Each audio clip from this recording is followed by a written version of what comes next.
Ce sont des voyages qui bousculent la vie, qui la changent sans prévenir, sans qu'on s'en aperçoive. Merci Fabien Truong d'être avec nous. Vous êtes sociologue, enseignant, vous avez enquêté sur la jeunesse des quartiers qu'on qualifie de populaires. Vous publiez votre premier roman, La taille des arbres, chez Rivage, le récit de 2 voyages scolaires. Vous avez accompagné des élèves du lycée Paul-Éluard à Saint-Denis, en Nouvelle-Calédonie et au Vietnam, un pays traumatisé par la colonisation et qui font écho aux histoires familiales de ces adolescents marqués par l'immigration. Un écho aussi avec votre propre histoire, le Vietnam, pays de votre famille paternelle. C'est en tant que sociologue donc, que vous avez accepté de faire ces voyages scolaires, je crois. Est-ce que vous vouliez observer ces adolescents, tout simplement ? Oui, parce qu'un voyage, c'est toujours une invitation. Donc, c'était une invitation à observer ce qui allait se passer entre nous, puisque c'est un voyage, c'est aussi une aventure collective, enfin, surtout quand on part ensemble. Avec les Paul-Éluard, comme vous les désignez. Avec les Paul-Éluard, oui, parce qu'on est devenu une sorte de groupe, de famille, de je sais pas comment d'ailleurs l'appeler, parce que c'est un collectif à la fois très très fort, parce qu'on vit un moment intense, et puis on est à l'autre bout du monde, et c'est ce moment-là, il n'y a que nous qui l'avons vécu ensemble, et en même temps assez fugace, puisqu'après, quand le voyage se termine, eh bien, on repart avec les images de ce voyage.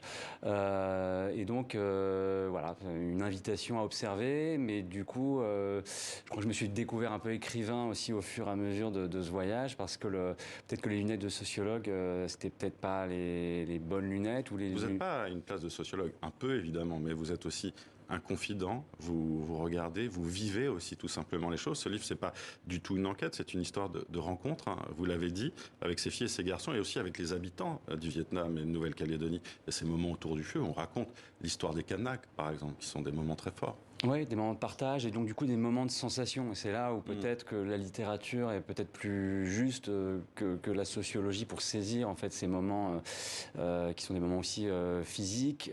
C'est ce moment où vous entraînez ce garçon justement qui ne sait pas nager dans la mer, qui est très fort. Oui, où il. Alors, est-ce que c'est moi qui l'entraîne ou c'est oui, ou est-ce que c'est lui enfin, est-ce que c'est moi qui l'entraîne ou lui qui m'entraîne on sait plus trop d'ailleurs. Mais oui, alors ça c'est.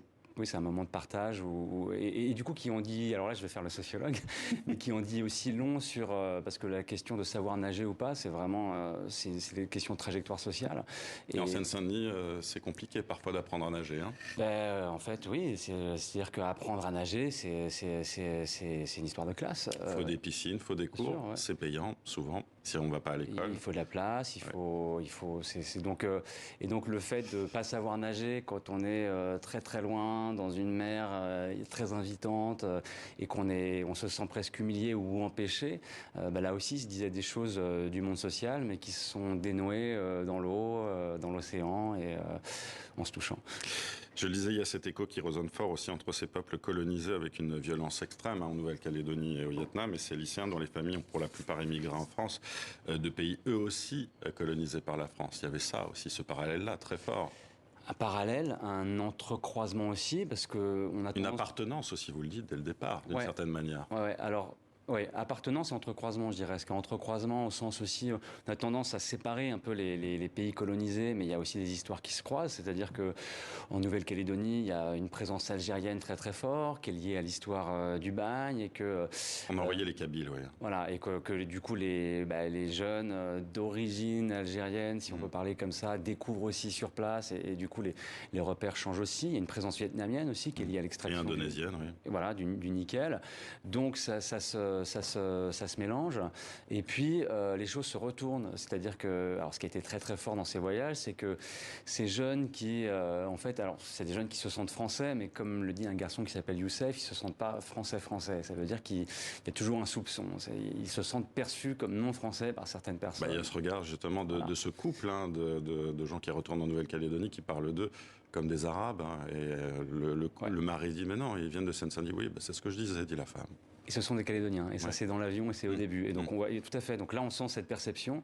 Et par contre, ce qui a tout changé et au Vietnam et en Nouvelle-Calédonie, mais en Nouvelle-Calédonie c'était très très clair parce que c'est tellement loin en fait que très peu de métropolitains et de jeunes métropolitains viennent à la rencontre des Calédoniens, qu'on était perçus comme la France. Nous représentions la France. Nous étions la délégation française. Reçus avec des honneurs. Hein, reçus avec des honneurs, voilà, sous le drapeau, et on voyait aussi l'honneur l'honneur et le plaisir des Paul-et-Loire de représenter la France.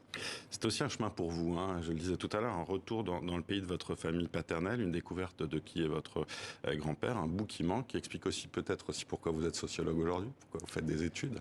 Sans doute. Si je me suis beaucoup intéressé à la trajectoire de personnes qui se posaient ce type de questions, c'est probablement que je me les posais aussi, mais sans peut-être en avoir conscience.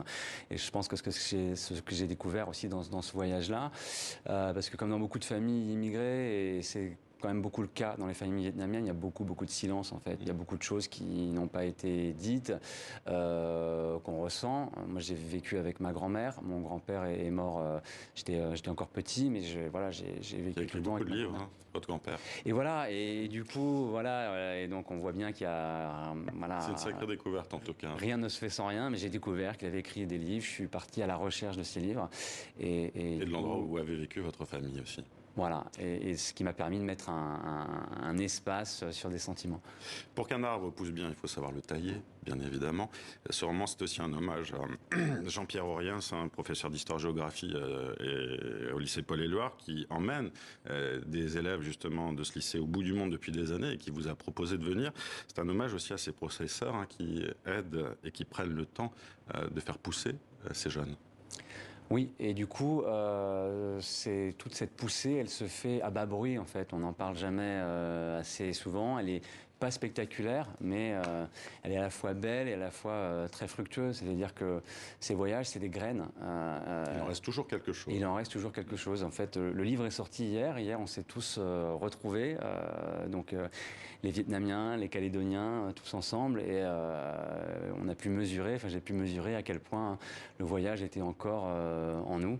Et j'espère qu'on pourra le partager avec le plus grand nombre dans ces pages. Le livre est là pour ça. Merci Fabien Truong d'avoir été avec nous. La taille des arbres est donc publié chez Rivage.